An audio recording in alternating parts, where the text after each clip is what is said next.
Si vous avez aimé le vlog Sephora, celui-ci risque de vous plaire aussi parce que cette semaine, on est à Londres et on va aller à Selfridges. Si vous connaissez pas, dites-vous que c'est un peu un mélange entre Sephora et les Galeries Lafayette. Attendez, pause. Vous voyez ce pigeon qui arrive à toute allure là? Bah, je me le suis pris. 3, 2, 1, hop là.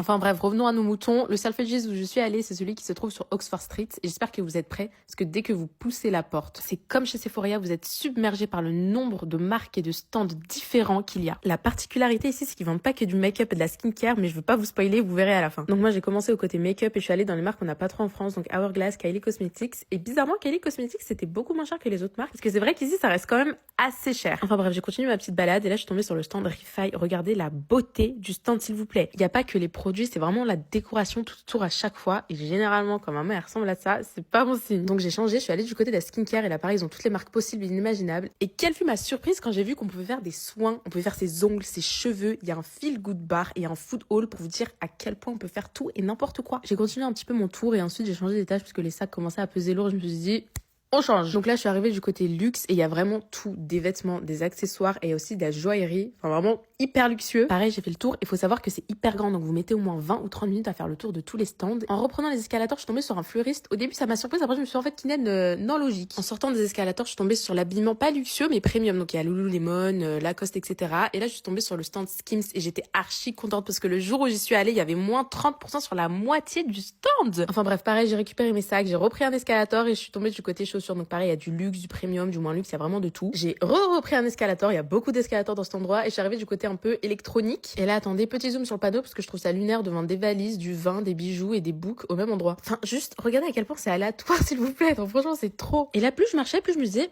ça sent Noël. Mais logique, parce qu'il y a un Christmas shop à l'intérieur. Et c'est pas un Christmas shop normal. Regardez s'il vous plaît comment c'est magnifique. J'ai été franchement dépassée par les événements. Donc pareil, c'est vraiment magnifique et vous pouvez tout acheter. À this point, si j'avais trouvé ma mère là-bas, j'aurais trouvé ça normal. Enfin bref, j'ai remonté tous les escalators que j'avais descendus et je suis sortie parce que franchement, je pense que ça faisait 5 heures que j'étais dedans. Si jamais vous voulez un haul, dites-moi. Bisous.